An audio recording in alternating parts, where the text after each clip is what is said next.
Hello magical makers, welcome to my YouTube channel. I am Nicole of Woven Tales Designs. In today's tutorial we are tackling something enchanted, something sweet. We are tackling Jok the Frog, my enchanted frog prince.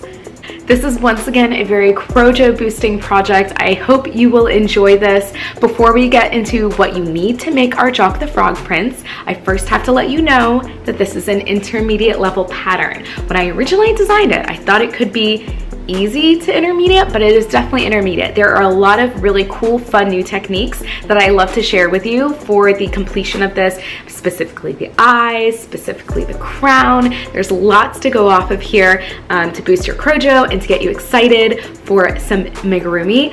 This is my first amigurumi pattern. I have never published an amigurumi pattern before today, and I can't wait for you to get into it. If you want, you can make him with any yarn that you have in your stash. Doesn't even have to be green. This pattern will work for all yarn types, but I have to let you know, please select your hook size accordingly. I have made this particular one, you'll see with the yarn later, with a full hook size down from what was recommended on the yarn label. And that was my personal preference. I'm not a super tight crocheter, but I am slightly tight, especially when it comes to amigurumi, because I don't make it all the time. So you know your hands the best, you know your tension the best, and your crochet style the best. With that knowledge in mind, let's get into what you will need to complete your own Jok the Frog, which, by the way, Jok the Frog stands for just one kiss. Okay, diving right into what we are going to need for our Jok the Frog here. I do have to let you know the yarn is a little bit different from the written pattern if you're following along with the written pattern here.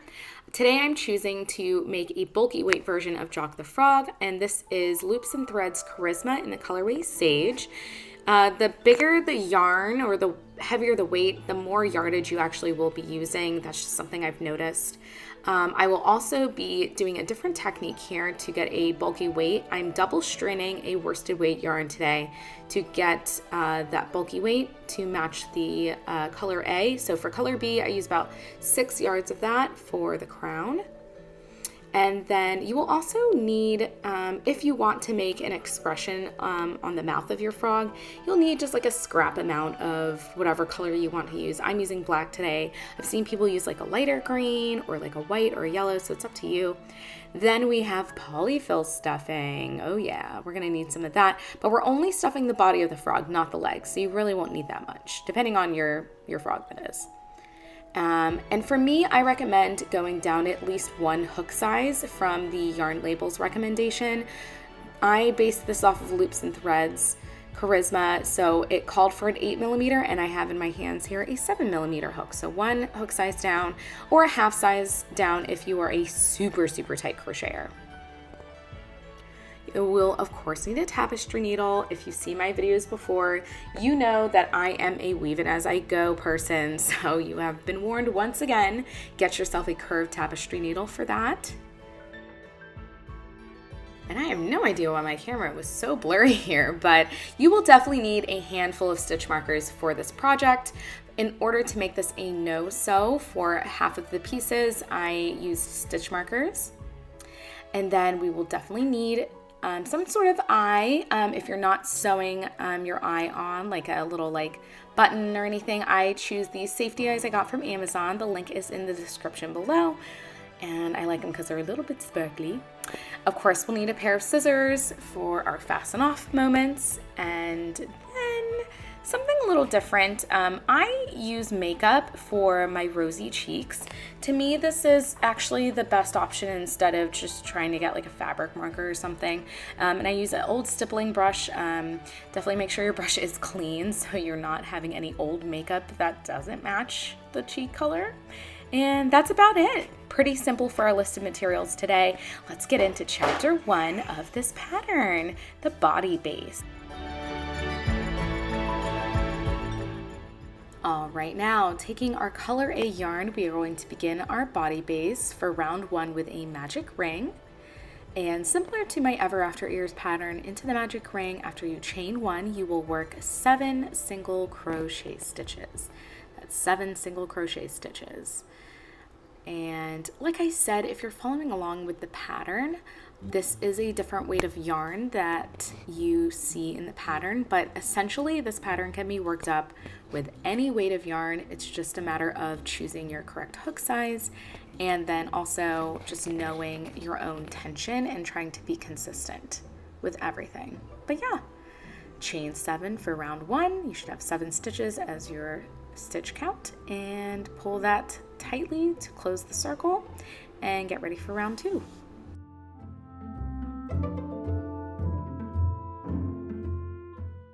Alrighty, for round 2, go ahead and get that stitch marker ready for yourself. And we are going to do a standard increase for a circle for round 2. So that is working an increased stitch into each stitch around. We're doubling our stitch count, moving from 7 single crochet stitches to 14 single crochet stitches. I do recommend locking your stitch marker. I did not do this for several parts of working this up. And it tends to fall out and then I forget my place. So if you have a locking stitch marker, use that feature. Don't be a hero like me. And yes, working an increased stitch, so working 2 single crochet into each stitch around for a total of 14 single crochet stitches.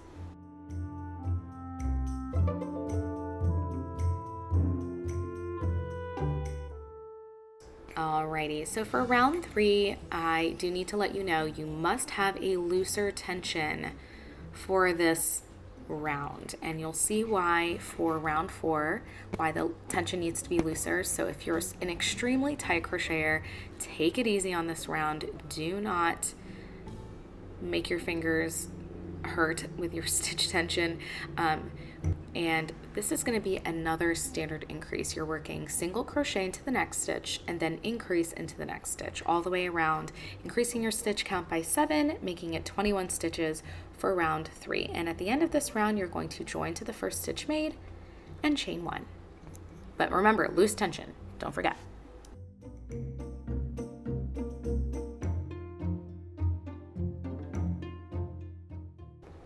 All right, we're reaching our first potentially different type of technique for those that are not familiar with this. I'm gonna try to briefly explain it, but I would suggest finding a video on YouTube that breaks it down even more for you. For round 4, we're working into the back bars of the single crochet stitches from the previous round. You're also gonna see me take this time here to just retighten that original tail and knot it so that it doesn't undo.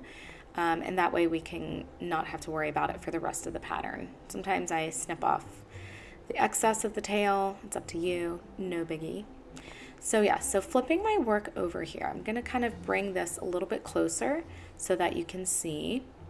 And the back bar is the horizontal dash that you'll see on the back of a single crochet stitch. So you have the legs of the stitch, and then you have my tapestry needle showing you here to be the back bar.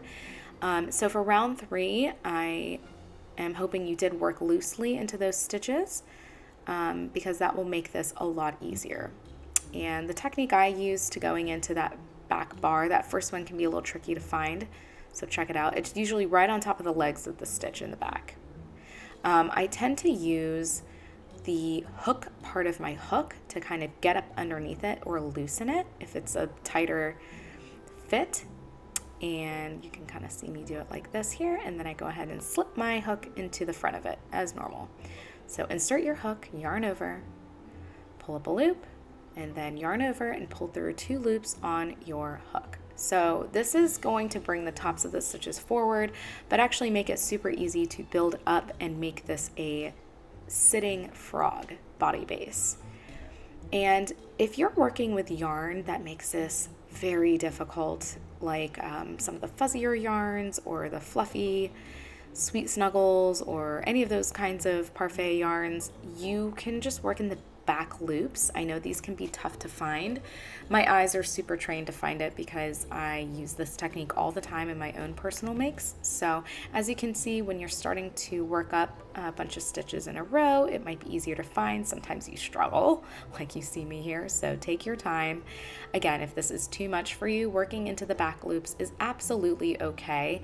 I just prefer this method because it really gives our frog a flat base to sit on when everything is worked up together.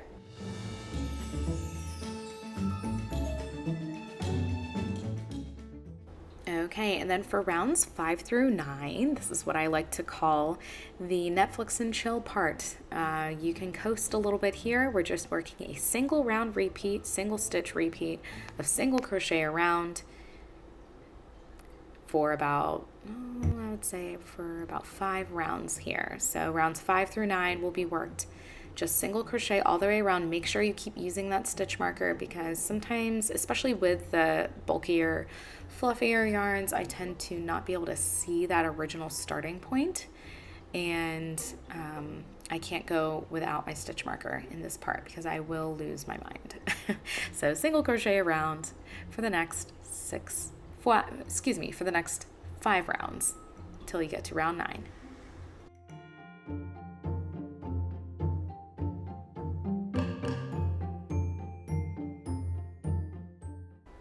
Alrighty, we're coming into our very first increase of the taller part of the frog here. So we are going to work single crochet 2 and then increase into the next stitch. That will be our round repeat, single crochet 2 and then increase into the next stitch. You're going to repeat this all the way around until you have increased again by 7 stitches and giving you a new stitch count total of 28 stitches for this round. You can see me fumbling here. Heads up 7-up again. I am not usually an amigurumi artist, but I had an idea to make this and I just had to get it out of my head. So that is why I'm a little bit more awkward in this video than other videos that you might see me work things up. But it's good to challenge ourselves, keep our interests wide so that we don't lose out on any crojo boosting projects that we might want to get into.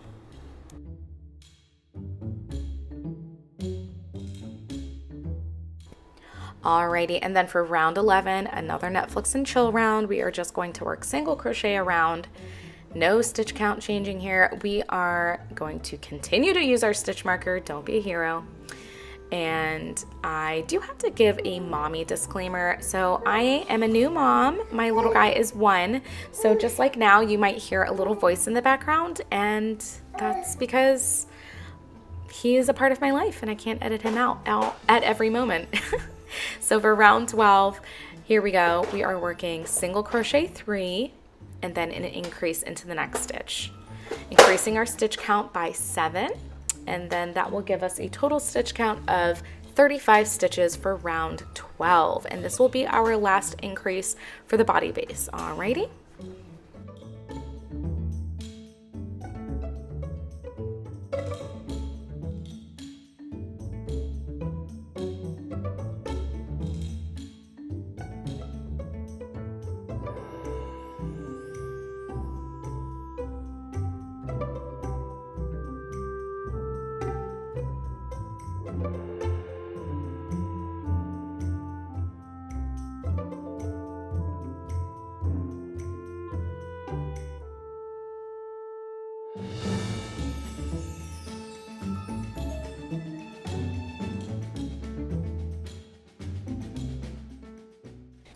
All right, and then we're going to take it easy. Rounds 13 and 14, you are just working single crochet around. And don't forget that stitch marker. Don't be the hero. Keep locking the stitch marker. Don't be like me. Be better than me.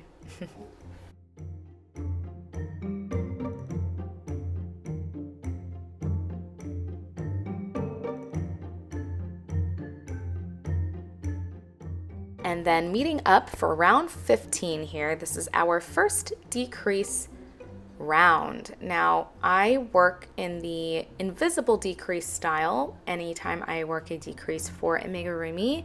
For those that are unfamiliar, working a normal decrease will be just fine, but in case you want to see what I'm talking about, if you haven't done it before, because I know it took me a long time to actually like know about this for some reason. All you're going to do is work a front loop, insert your hook into the next front loop of the next stitch, and then repeat that, insert your hook into the front loop of the next stitch. So you have about 3 loops on your hook, yarn over and pull through both of those front loops, and then 2 loops on your hook, yarn over and pull through both loops on your hook. And that's just going to gather those 2 stitches together in a much flatter way.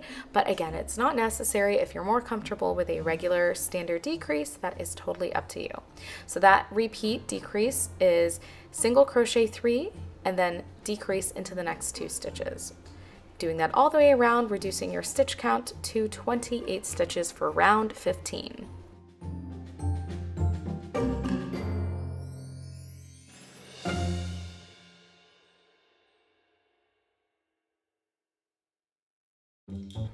All right, and then we're going to relax again. Round 16, you're just working single crochet around, single crochet around. And let me know, have you enjoyed these titles a little bit better that kind of give you the basic instructions of the pattern? I try to play around with new styles of graphics every now and then, and this to me is a lot easier even for my eyes to read. So if this is helping you out, let me know. This is different from my last tutorial, and I'd love your feedback.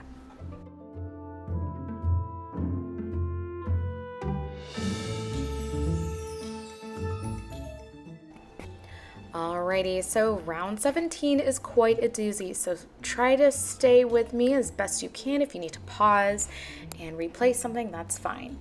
In the first 2 stitches, we're working single crochet. Normal, easy peasy single crochet. Into the next stitches, we're working a decrease stitch. Either way is fine, invisible or the other way, the normal way. Into the next 2 stitches, we're working single crochet.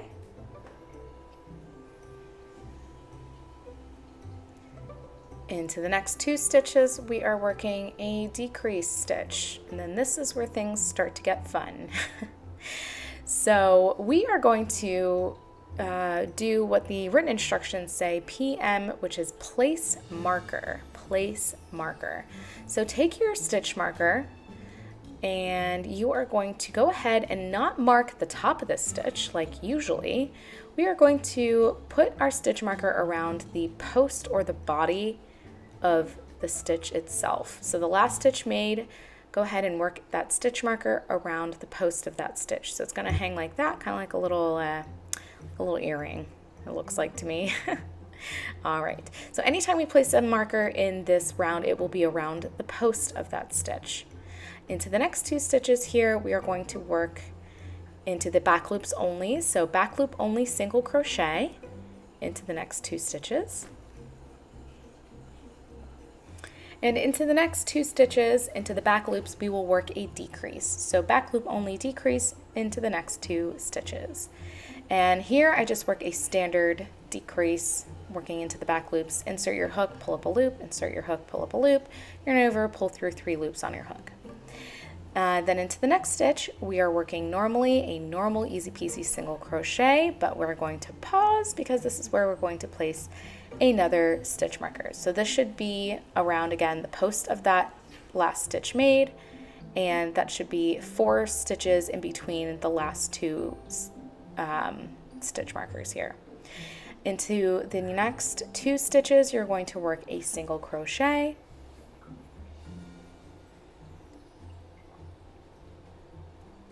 Into the next 2 stitches, you're going to work a decrease stitch.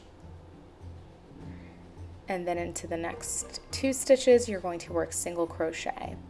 Then into that last normal single crochet made, you are going to grab a stitch marker and place that stitch marker around the post of that last single crochet made. Just like that. And there should be, into the next stitch, we are going to work back loop only decrease into the next 2 stitches, I should say, sorry. Into the next 2 stitches after that last placed marker, we will work a back loop only decrease. Into the next 2 stitches here, we will have back loop only single crochet. Then you're going to work a decrease across the next 2 stitches invisible or regular. And then we're going to take a pause, grab our last stitch marker, and place marker around the post of that last stitch made, the decrease. That's our last stitch marker used for this round. Then you're going to finish off by working single crochet into the next 2 stitches, and then in a decrease into the last 2 stitches. Whew, that is definitely a doozy. I hope you hung on for that whole time. If not, pause and rewind and play round 17 again. And I didn't mention, you should have had 21 stitches at the end of round 17. So you should have still had 7 decreases. For round 18 here, we are going to do another interesting set of placing our stitch markers. All right, round 18 is a doozy. So another doozy, here we go. Single crochet into the next stitch, decrease into the next stitch. You're going to do that 2 more times, single crochet into the next stitch, decrease into the next 2 stitches. After your 3rd decrease, you will be placing a stitch marker, but not like how we just did in round 17. You will be placing a stitch marker into the front loop of that last stitch made, the front loop. So not around the post, not around both of the top loops of the top of the stitch. You will be placing the stitch marker into the front loop.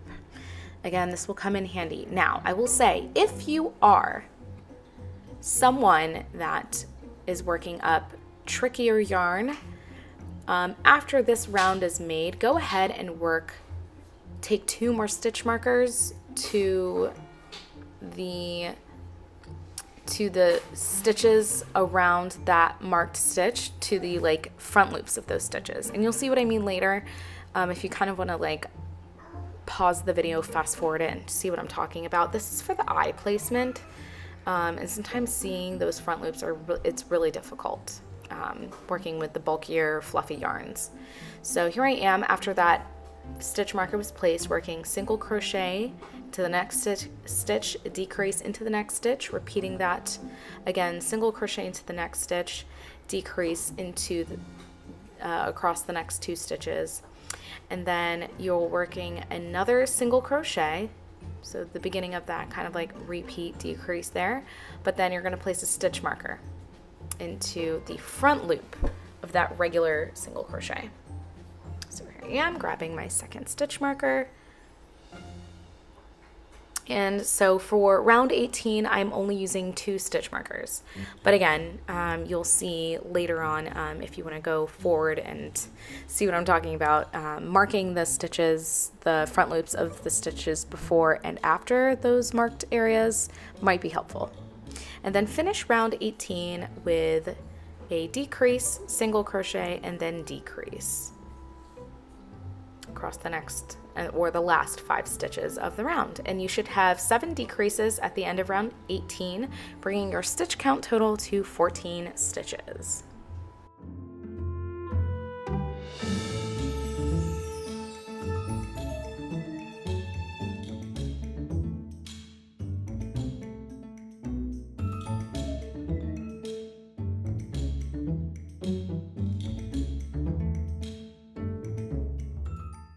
Okay, so grab some polyfill, take a beat here, enjoy yourself as you stuff the inside of your frog.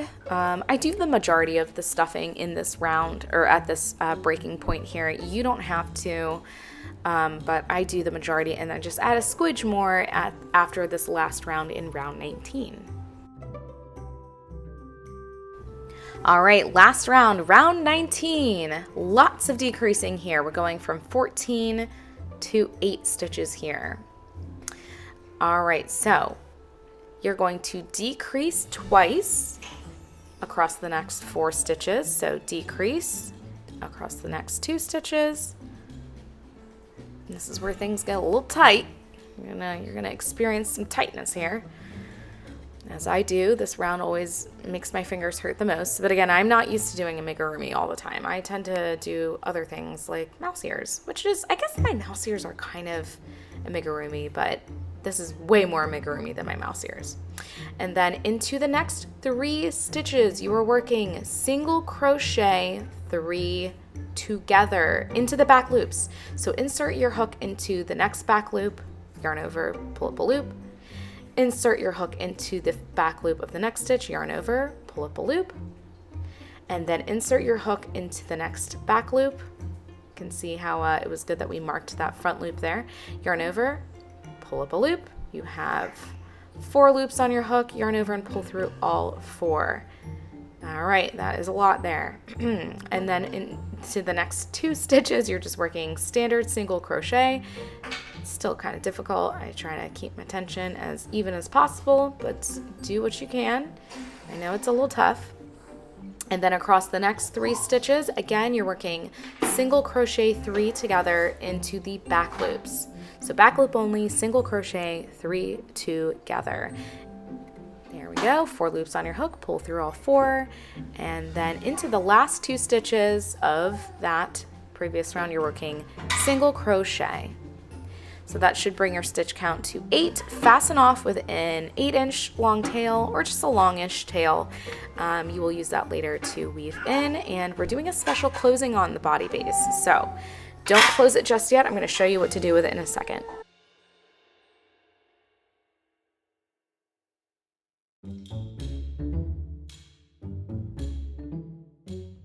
All right, for the last step of our body base in chapter 1, we are going to loosely weave in that fastened off tail into the back loops of round 19. Now it's important that we use the back loops for this, so I'm going to show you real quick here how I do it. Try not to spend too much time on it because we do have other things to work on for this pattern. But here we go, thread my tapestry needle with that bulky yarn. And what I'm going to do is I'm going to locate, find that first stitch made here, find the back loop of the first stitch made, and go in and out through the next back loop of the next stitch. So we're working on 2 stitches at a time here when I do it this way. This just makes it go faster for me, but just make sure you use the back loops. We're not going to tighten all the way as we go around, and this is so important because we won't be closing the circle up once we weave in this tail. We're going to leave it unpulled and loose, and after we work up the first part of chapter 2 and the eyes, we will then pull it tightly, and that will cinch in a special way. That's the best way I can describe it without giving away too much for the next parts and confusing you. So here I am. Make sure you do that 4 times so you're going around those last 8 stitches of round 19, and take your tapestry needle out from that and leave it as is. Do not pull it.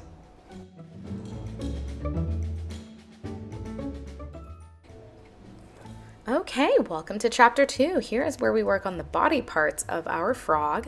The first thing we work on is the crown. So here you're going to see me again, like I said earlier in the introduction, I'm double stranding for my crown yarn today, worsted weight yarn, to give me that bulky weight feel. Use your discretion at this. If you are not comfortable with playing around with that, I totally understand. I'm going to go ahead to join my yellow yarn here. I'm going to locate the front loop of that first stitch of round 19 of the body base, and I'm going to join my yarn to the front loop of that first stitch. And again, this is why I said we are only weaving in that body base tail into the back loops, because we need the front loops for round 1. So single crochet into that same stitch as joining. I'm also working over the color B tail as I do the first set of stitches here.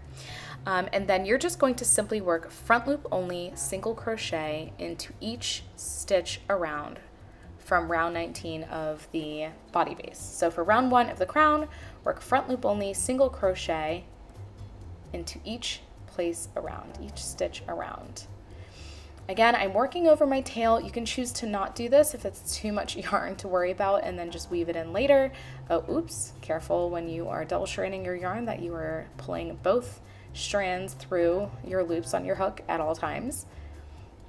And yep, I'm just taking my time with this. And the reason I'm choosing to show this in bulky weight yarn is actually easier to see.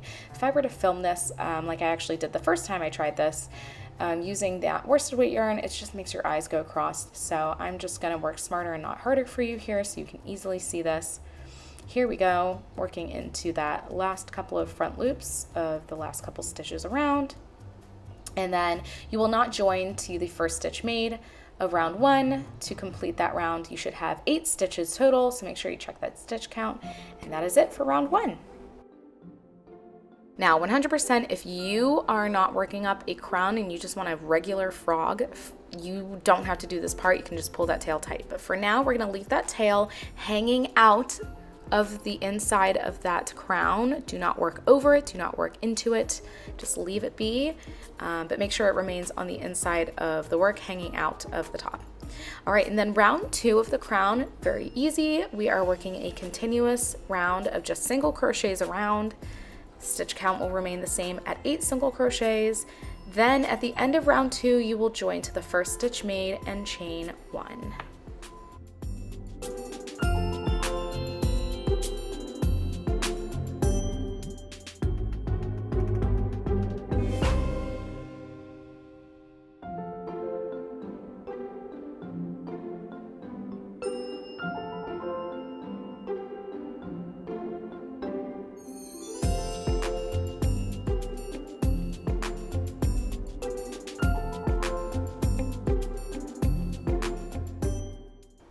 And you're seeing me struggle with this stitch marker, my goodness. Okay, so once we join to that first stitch made of round 2 and then chain 1, you're gonna see this kind of tubey thing starting to take shape. This is the base of our crown. Round 3 is the last round. We're working up into the first stitch here, same stitches joining. We're working extended single crochet. So that's insert your hook, yarn over, pull up a loop, yarn over, pull through 1 loop on your hook, yarn over, pull through 2 loops on your hook. Extended single crochet into the next stitch. Then we're working up what I call the spoke stitch. So this is the top point of a crown here. So chain 4 to begin your spoke stitch, just like that. If you're following in the written pattern, this is notated under special stitches. I'm working down the back loops of our chain sequence here. So we are going to work a half double crochet into the second chain from the hook, and then a slip stitch into the last 2 chains of that chain 4 sequence. You don't have to work into the back bumps, but I just think this has so much of a more symmetrical look to it. And then extended single crochet into that same place as the last extended single crochet. So essentially it's an extended single crochet increase with a spoke stitch in between those, or like a really long picot petal looking stitch. But that is the spoke of our crown. So repeat that. We're doing that 3 more times, extended single crochet into the next stitch, and then extended single crochet into the next stitch. Work that spoke stitch, working up chain 4, half double crochet into the second stitch, or second chain from the hook, and then slip stitch into the last 2 chains from the hook, and then finish the spoke stitch. After the spoke stitch, you're going to work an extended single crochet into that same place as the last one, which is our increase. All right, repeating that twice more. I'm going to shut up so you can just watch my hands work.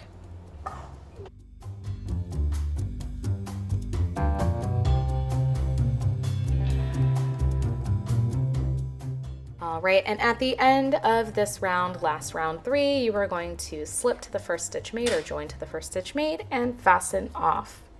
And just fasten off with a normal length of tail. You're just going to weave this back in and hide it, so no need to use it for sewing at all. All right, snipping that off.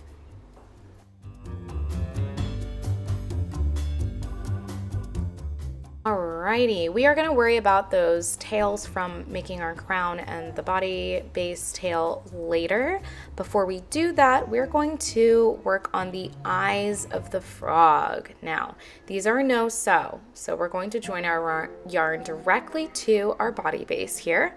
You can make a slip knot with a normal length of tail, and go ahead and locate the 6th front loop from round excuse me, from round 19, I always get those mixed up, locate the 6th, or you can work on the 11th marked front loop, either one. These are going to be worked up the same each eye, so you're going to see me do the same thing twice here. Go ahead and join your yarn to that front loop that was marked very simply here. That's why we marked it. It is difficult to find once we get started. And then you're going to single crochet into the same place as joining. Now this first round of the eye is going to be a little trickier, so take your time here. You're going to single crochet into the next front loop that was left from those back loop only single crochet 3 together. All right, and then rotate your piece a little bit. Now we are going to come up to, we're kind of working clockwise in our direction of stitches here. So you're going to work an increase under the post of that marked stitch that we have here. So working front post, single crochet increase into that post. I know that's very, very different from a lot of things that we do in crochet, but I promise you, once this round is over, things will be easier. So just working 2 single crochet or front post single crochet into that marked post there. After I kind of insert my hook once and begin that process, I remove that stitch marker so it's out of my way. So that's why you see it's gone now. Okay, rotate your work just a little bit more here. And we are going to access those front loops from round 18 here. We're going to single crochet across those 4 front loops. Again, you're seeing me crochet over my tail here, my initial tail of round 1, but that is my personal choice. You don't have to do that. That is up to you, but that is what I like to do. I like to make less work for myself later. I weave in as I go. I crochet over my tails. That's just what I do.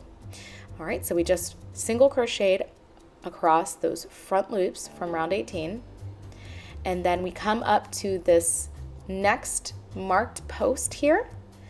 And the easiest way I can describe this is, again, from like same thing as earlier, just kind of mimic where you're inserting your hook as like how the stitch marker is placed. So going from one direction to the other, going right to left, always right to left, inserting your hook. All right, working an increase into that area, front post single crochet increase, and then find, and this is going to be a little difficult because of the amount of stitches worked, it makes this harder to see. So find that last exposed front loop that's not used from round 18 and work a single crochet. There we go. Awesome, and that was round 1. And oh, I have to correct myself. Those 4 single crochet across the front loops before the second increase was into round 16. So round 2, we are going to be a little less dramatic here. We're just working single crochet into the next stitch, working continuously, and then decrease across the next 2 stitches. And you're repeating that twice more, so you should have 3 decreases, and then into the last 2 stitches of that available stitch count, you will work just single crochet.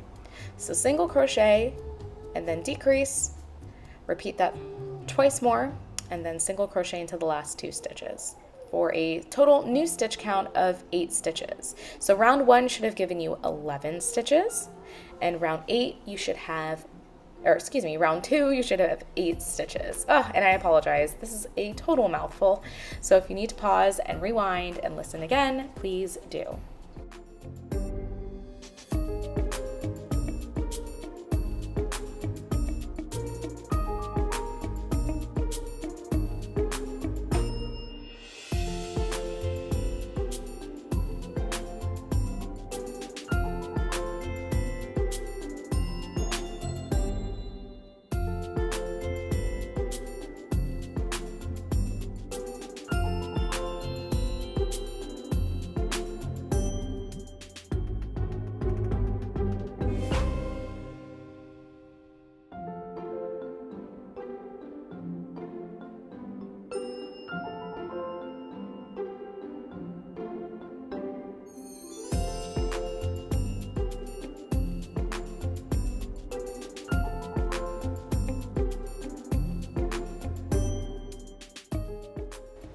All right, and we are reaching the easiest part of this eye. Here we go. We are just working single crochet around and then fasten off. And that is that. I would discourage you against joining to the first stitch made at the end of this round. Just do a simple fasten off because you'll need as much openness as you can get from this tube here for us to add our safety eyes. If you're using safety eyes, this is gonna help you out. If you're just using felt eyes or just like normal like embroidery, don't worry about this. Join to the first stitch made, but here I just fasten off.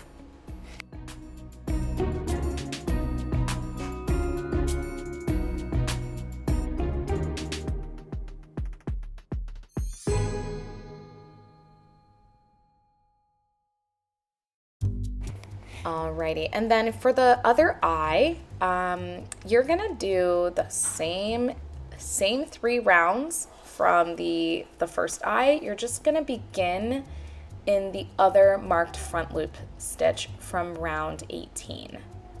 So examine what you did there, take a beat, take a breath, and then create a new slip knot of your same color A yarn, and you're going to join it to that marked front loop and then work clockwise in the same fashion as rounds 1 through 3 of the other eye. And that's it. Very simple. So replay this if you want to watch it again as you work the second eye, and I will see you at the end. Okay, so we got 2 tubular looking green tubes here. I'm gonna now finally, now that I don't need it anymore, I'm going to pull that main body tail that we loosely wove in earlier, and look at that crown just has like a nice tapered cinched bottom compared to earlier. And I'm just gonna simply weave this back into my work. No fancy way at all. I just kind of insert it back through that hole, and I just kind of secure it with a couple of stitches, and can do this in any way that you see fit. But I love that part. I love pulling that tail. That is probably like the most satisfying part for me. If you didn't, once again, if you didn't want to do the crown, you just want a regular peasant frog or a normal bayou frog, that's totally cool. You don't have to do the crown part. Just simply close up that hole from the main body base, and then you continue the eyes as directed.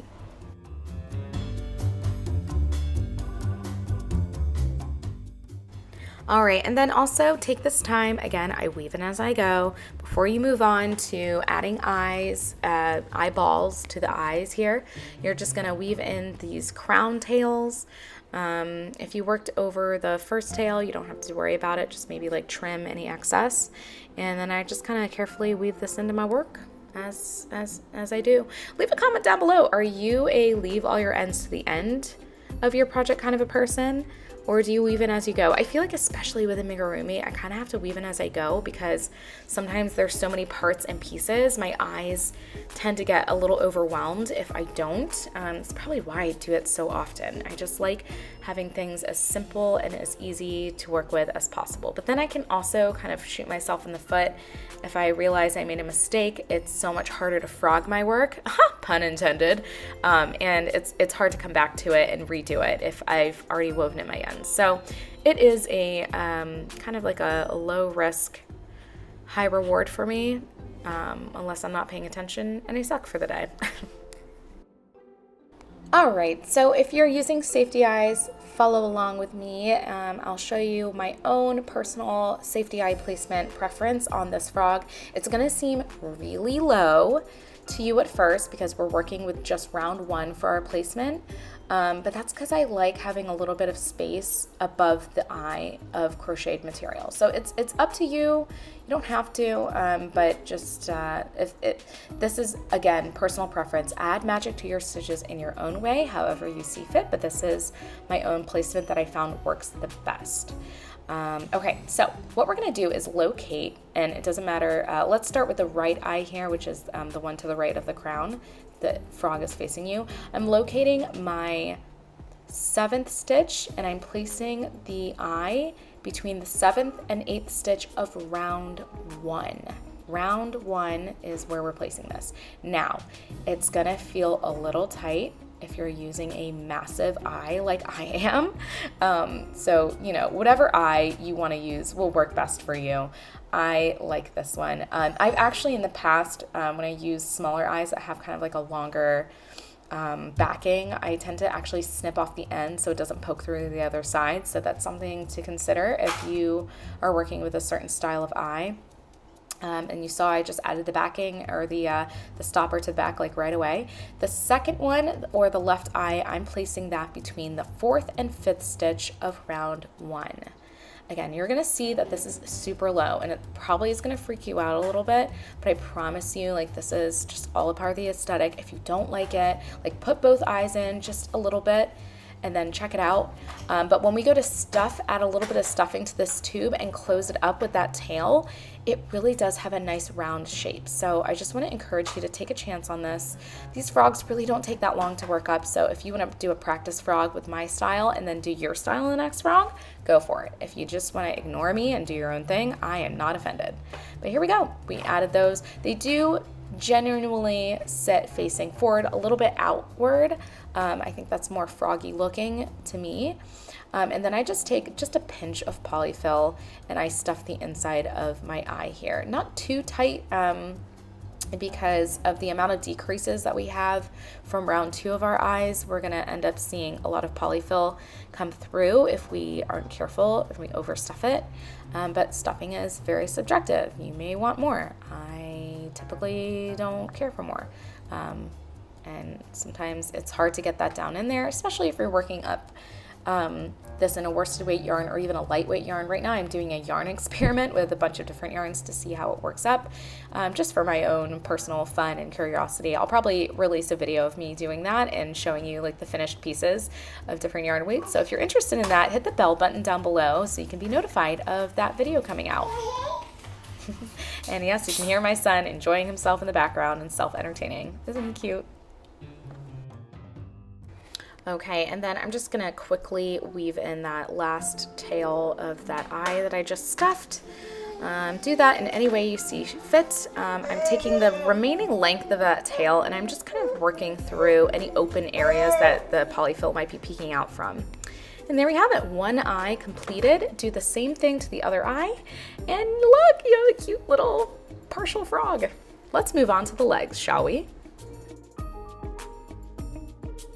Okie dokie, here we go. We are working the front legs now of our frog. Let's give him something to hop with. With your color A yarn, create a slip knot that has an 8-inch long tail. We'll use that for sewing later. And then chain 5 for a foundation chain. You're going to join to the back bump of the first chain made and chain 1. And if you've worked with my patterns before, you know I love working with the back bump. That is the spine of the chain stitch. All right, then chain 1, and for round 1, all we're doing is we are single crocheting into each chain around. Again, working into the back bumps of each chain, you are going to single crochet around, and then your total stitch count for round 5 should be 5 stitches.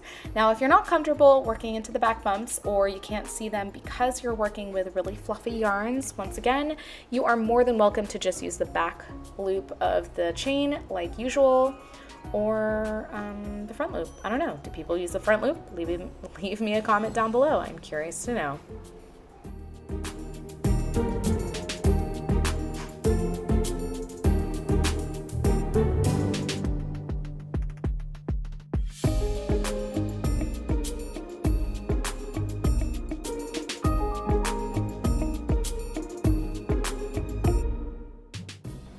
All right, rounds 2 and 3, we are going to have a nice easy time here working continuously. We are just working single crochet around. Use a stitch marker, please. Help yourself out. And then once you're done with round 3, you will join to the first stitch made and turn your work. Yes, you heard it here first. You're turning your work.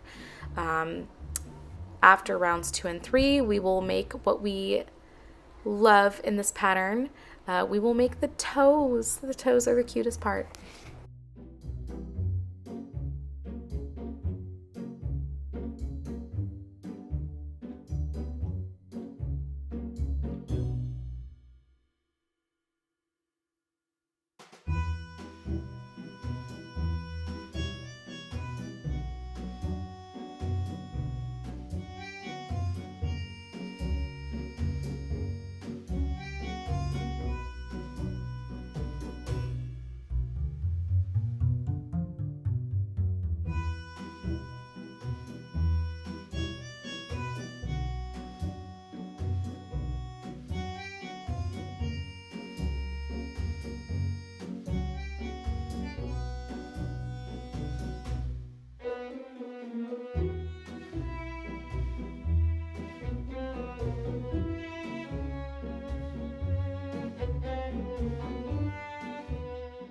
Alrighty, for row 1, we are now in a row. We are going to chain 1 after we turn our work, or chain 1 and then turn your work.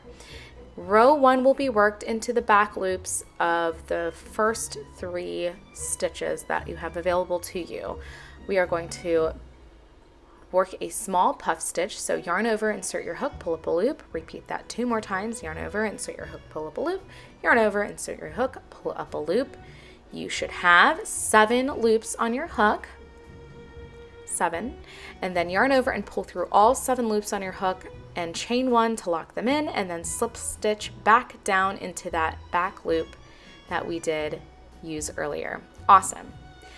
Repeat that, but beginning with a slip stitch to the back loop only into the next stitch, chain 1, that's for height, yarn over, insert your hook, pull up a loop, 2 more times, yarn over, insert your hook, pull up a loop, yarn over, insert your hook, pull up a loop, yarn over and pull through 7 loops on your hook, chain 1 to finish that off, and then slip into that same back loop, and that is another toe. Then work the last toe by working slip stitch into the back loop of the next stitch,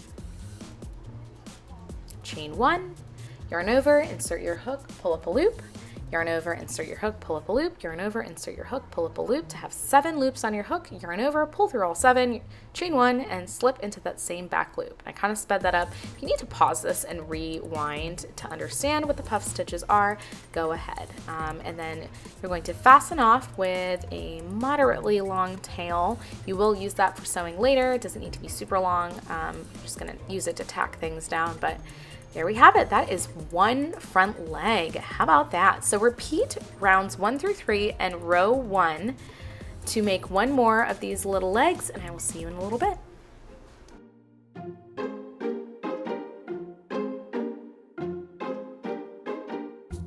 Okay, so now I have 2 front legs. They're super cute. They should look pretty identical. This is a good tension check. We will place these on the front of our frog here, but we're gonna wait until we have the back legs done and then attach all the legs together at the same time.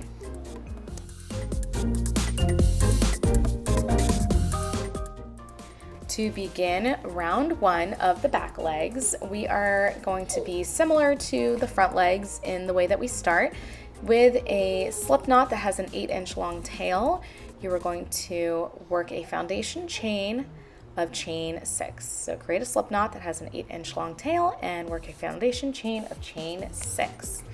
Then from there, you're going to join to the back bump of the first chain that you made and chain 1. Careful not to twist. This will be very confusing and very hard to work with if it is twisted. There we go, chaining 1, and then round 1 is all you have to do here is just single crochet into the same place as joining. We're using the back bumps, and you are going to work a single crochet into each chain around for a total stitch count of 6 stitches for round 1.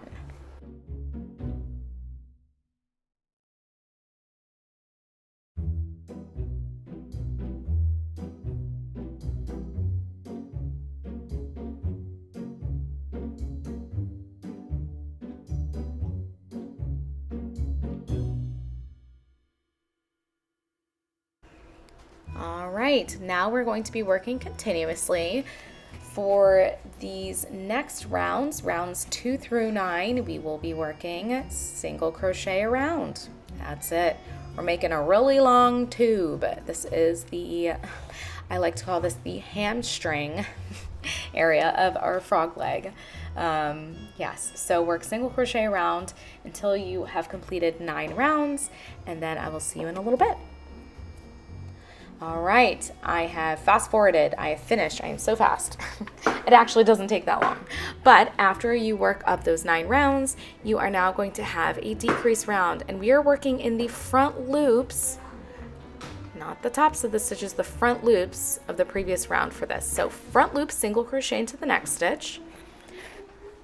Go ahead and keep that stitch marker handy. This is going to be a little tight, so just try to be a little looser with your tension here. Decrease into the front loops of the next 2 stitches. single crochet into the front loop of the next stitch, and then decrease across the front loops of the next 2 stitches. So we're going from 6 stitches to 4 stitches. Again, keep your tension a little bit looser. This is essentially creating the knee bend in our frog leg. And then moving right into rounds 11 and 12 are very simple, but this will take a little bit of finagling here. I use my hook like you see me there, kind of working that, and I keep these stitches pretty loose here, working front loop only single crochet around. And there's only 4 stitches to work into, so take your time. There's no race. This is slow fashion, slow making here. Lock your stitch marker. Don't be like me. I don't know why I keep forgetting to lock my stitch marker, but it's not helping me out. Use your hook to grab at that front loop. That's the best advice I can give you. This is also why I'm using the front loop for this, because working into 4 stitches around through the tops of the stitches is extremely difficult. I did at one point create frogs like this, and it was too much. So I'll see you after rounds 11 and 12 are complete.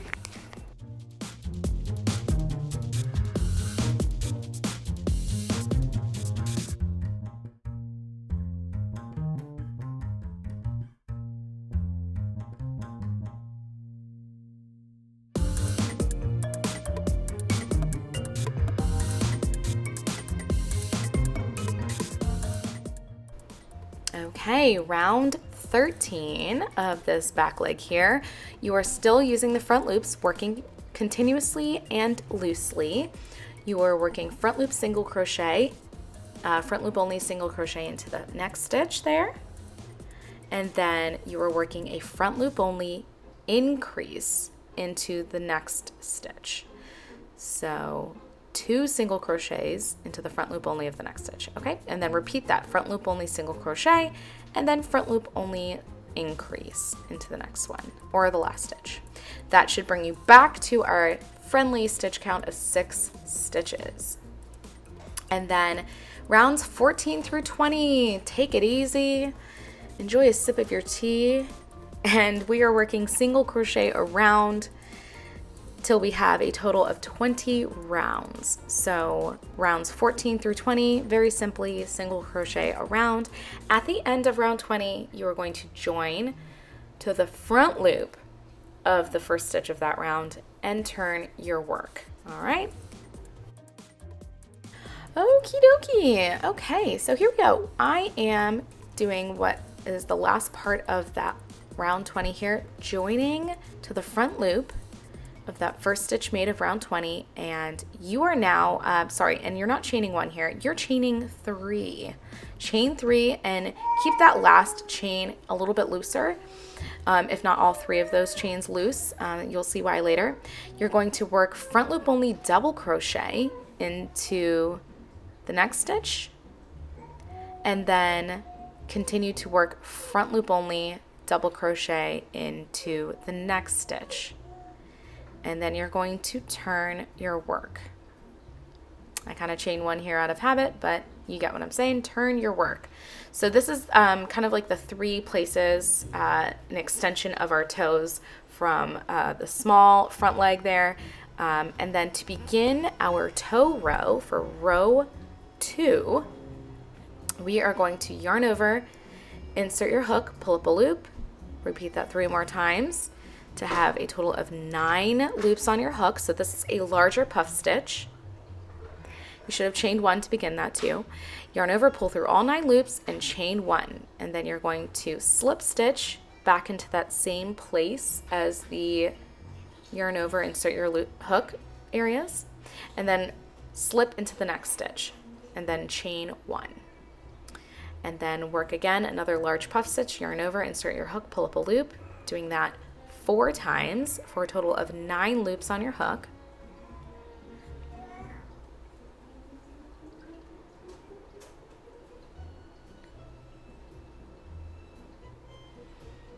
And it's getting pretty tight the more we move across here. Yarn over, pull through all 9 loops on your hook and chain 1 to lock it in, and slip stitch into that same place there. Now, you're gonna see me, I kind of slid that last puff stitch to the right a little bit, or to the left if you're a left-hand crocheter. I'm slipping to the top of that chain 3 from the first row, and then I'm working another large puff stitch into that last place there, which is the chain 3. So the chain 3 it does count as a stitch. I'm sorry if I didn't say that before, but I did put it up on the screen here. Just make sure, take your time with this. It's extremely tight because of the amount of yarn overs that we do. And then complete the large puff stitch as normal by slipping at the end. Oh, look at me losing my yarn here. Again, this part is so tight, and I'm not that tight of an amigurumi crocheter, so I know my testers had a bit of a struggle with this, but it is doable, I promise. And then you're going to fasten off with just a normal length tail. You will weave that back into your work in a little bit here. And there we have a large, long back leg. Kind of pull those double crochets and chain 3 apart there so you can kind of see the separation in the toes. Before I move on to attaching this to the body, I'm just going to weave my fasten off tail into my work.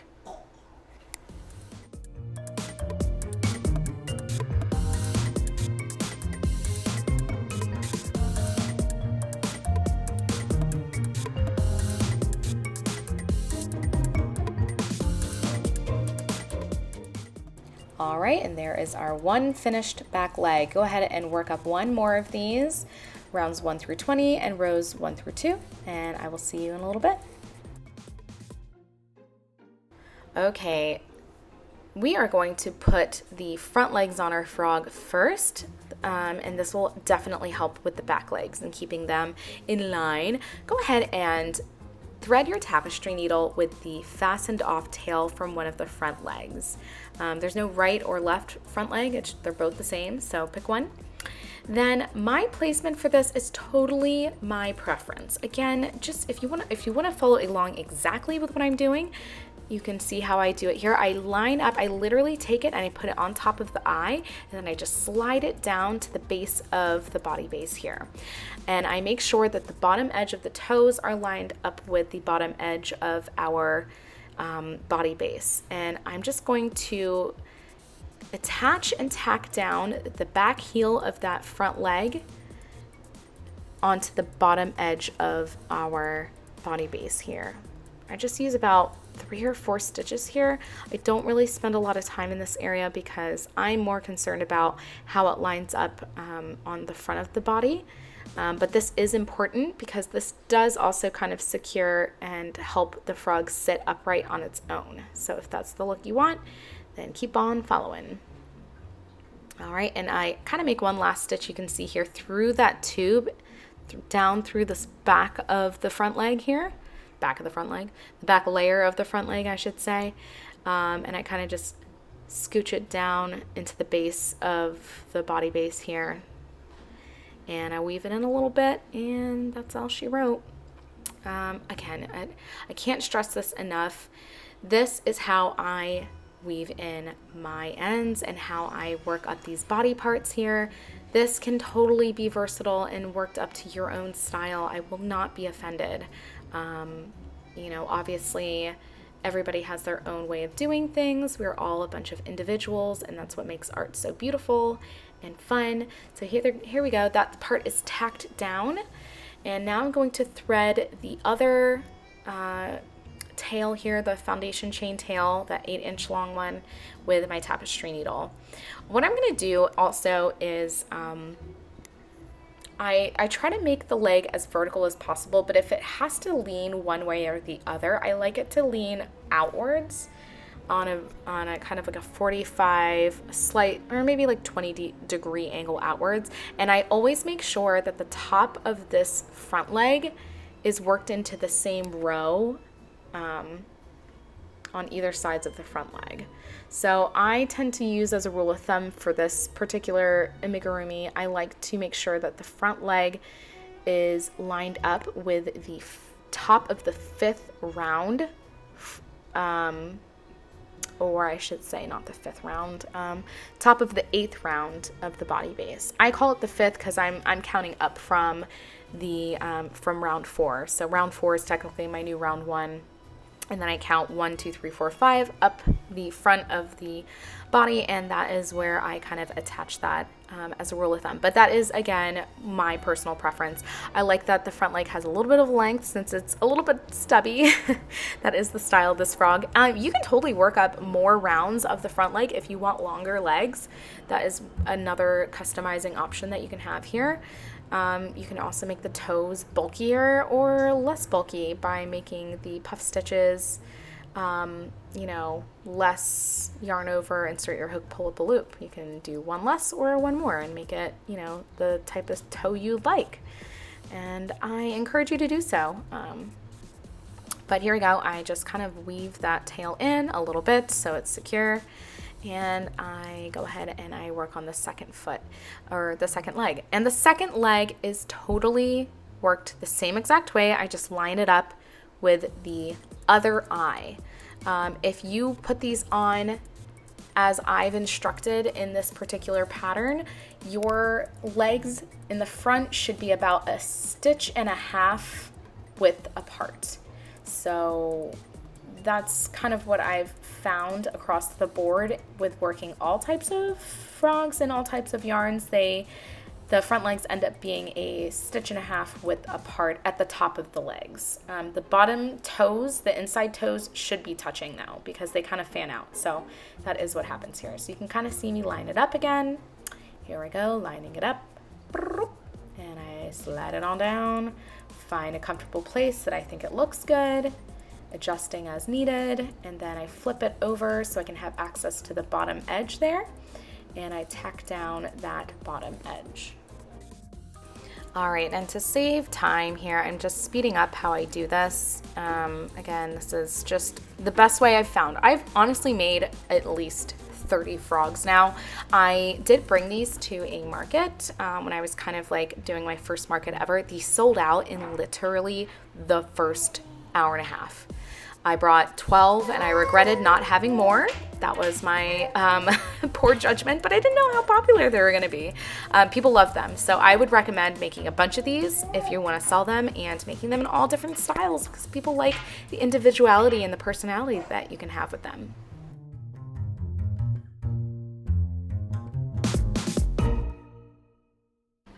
All right, so we get to the last sewing task. So this pattern is half no-sew, half sew.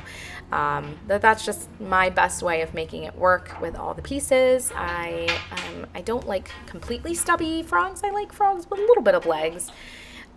You could totally also just make the frog legs as a joke, kind of like how people do like the dino nuggets and stuff, and make this like a French food project for crocheting, and just maybe make them in like a charred brown color.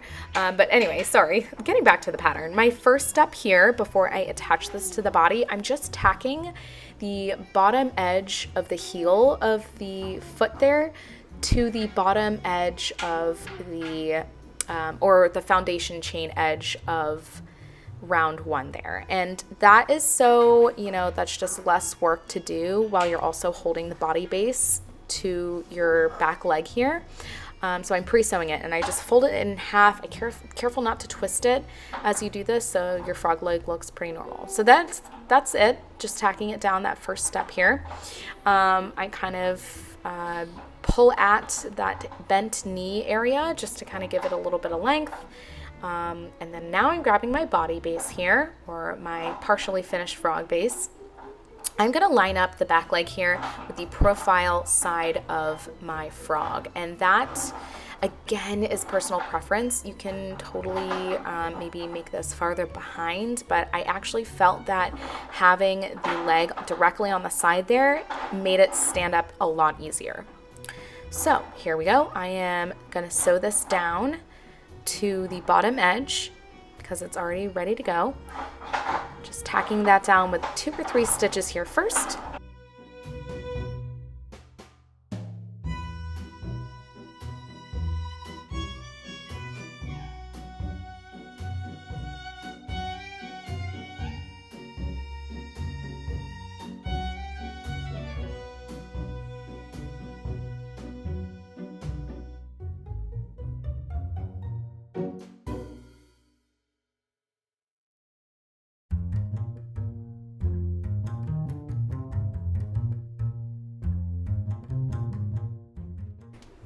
Okay, so the second half of sewing this down, the best way that I've found that to keep this straight and not moving around, I use my thumb that I'm not sewing with to anchor the bend of the knee to the top of the frog, like right underneath the eye. Then I am inserting my needle through the tube of the hamstring of the back leg, so like the back layer of the back leg, and kind of hooking that down through the body base or up through the body base and coming out the other side.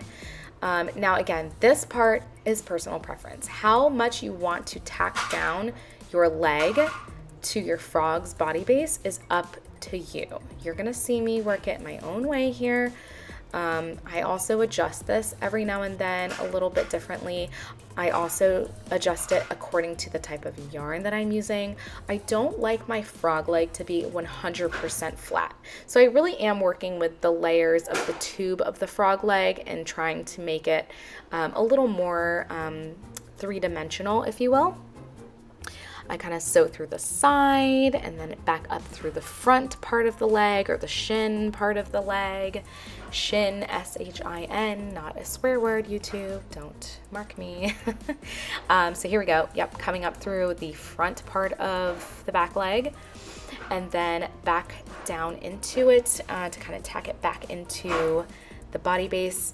And know that this is already like a light bulb shaped body base. So the more that you sew into it, the skinnier the bottom part of the body base will be. And then I'm gonna work it into a couple of stitches here to kind of anchor it. It's like my go-to. I kind of like work into those stitches. It's very interesting.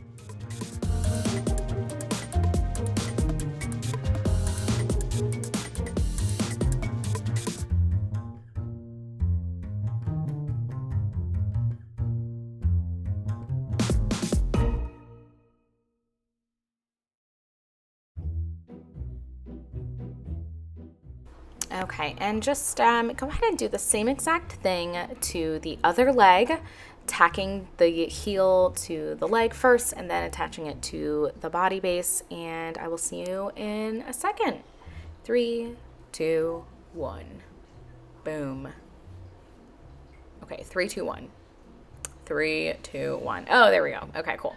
All right, and those are the legs on the body. I love it. I actually love using this yarn. It has got some great stitch definition and is soft enough to use for the hands. Now, you can go ahead and shove that polyfill around a little bit because it will come out of place and kind of get bunchy when you're sewing this much, but look how cute that is. Now you can leave this completely expressionless if you'd like, but I'm just going to show you how I put on my little smile. This is 100% up to you. Sometimes the minimalist no smile or no expression look is actually really cute. So this is just personal style here, adding magic to my stitches in my own way here. I'm just going to take that black yarn. I tend to use also a thinner yarn than normal. So like if I'm working, like for this pattern, I work up a 5 weight for the regular yarn. I'm going to use a worsted 4 weight yarn for the smile. And that just makes it a little less clunky looking for me. I mean, I am not like the boss of what yarns you should and should not be using, but that's just what I do. So here we go. You're just watching me do this. I don't know how to explain this, so you can just press pause and watch this a couple times to see for yourself. But this is what I'm doing, and I love it. I love it. And he has a cute little smile. I've made a couple of frogs with a flat line smile, like where it's literally just like one line across. I've worked up frogs with like a smirk. I've worked them up with a really big smile, with a really round smile. This little like V smile is definitely my favorite. So I would love to see what you do. So if you recreate this frog, please don't forget to tag me on Instagram. I would love to see your creations. It literally makes my whole day, and I will message you and shout you out. And I love when this community shares their creativity, because creativity inspires creativity. Oh, look at me. I'm struggling to pull this back through into the frog because of where I started the black yarn in the first place, but that is my fault, and I will not be repeating that again. But here we go. Looks so cute. I do have one last step for you, so let's move on to the last step that I do for my frog, and we will be that much closer to being done. And we know all bougie people like to use makeup. I am one of them. So I'm just taking an old makeup palette here. It's not super old, I promise. It's not like got mold on it or anything. And I'm just kind of getting myself, I do a little color test swatch on the bottom of the frog just because that's not on display. So it's safer for me, a little hack for you if you'd like, but I wouldn't do that on your finished pieces. I would work up a swatch of the yarn and just like swatch it that way. Look, a swatch on a swatch. But then I just go ahead and I add a little bit of blush right on the inside corner of the eye on the body base. Look at that, so cute. I love blush. I don't know, I'm such a dummy. I'm using eyeshadow here. This is definitely not a blush palette, but check that out. And you don't have to do this. Again, this is just what I like to do. I also like to add little rhinestones to the top of the spoke stitches, and that's all she wrote. Check out your frog, love it, give it a squeeze, and I will see you for the closing remarks of the Jok the Frog pattern. Well done, everyone, well done. All right, everyone, I hope you have enjoyed creating your very own Jok the Frog prince. He is one of my new favorite things to make now. Like I said, you can make this guy with just about any weight of yarn. Look at the difference. This is a worsted weight version, and then this is a chunky weight version. I mean, it's literally like double in size. And the eyes and the expression, like, make it your own, add some magic to your stitches in your own way. Crojo boosting is the game here at Woven Tales Designs. So with that being said, if you are interested, I would love for you to join my Ever After Club on Facebook. It's a fun little community where we show our makes from our patterns. So people that make my Ever After mouse ears are there. They're sharing their ears. Also find me on Instagram. Tag me in your pictures. Let me know, how is the pattern for you? Let me know in the comments down below. Did you like this? Is this a crackerjack amigurumi pattern? Because to be honest with you, this is very difficult for me to publish because I have never made an amigurumi published pattern in my life as a designer. So it's very nerve-wracking, but I'm so glad that I did it because I have fallen in love with making frog princes. I actually am working on a girl version of this, a frog princess. So if that is something that you're into, leave me a comment down below and stay tuned. Hit that bell notification button so that you're able to be notified of when I do come out with the froggy girl version of Jok the Frog. I hope you all have a creative day, adding magic to your stitches in your own way, and I will see you in the next video.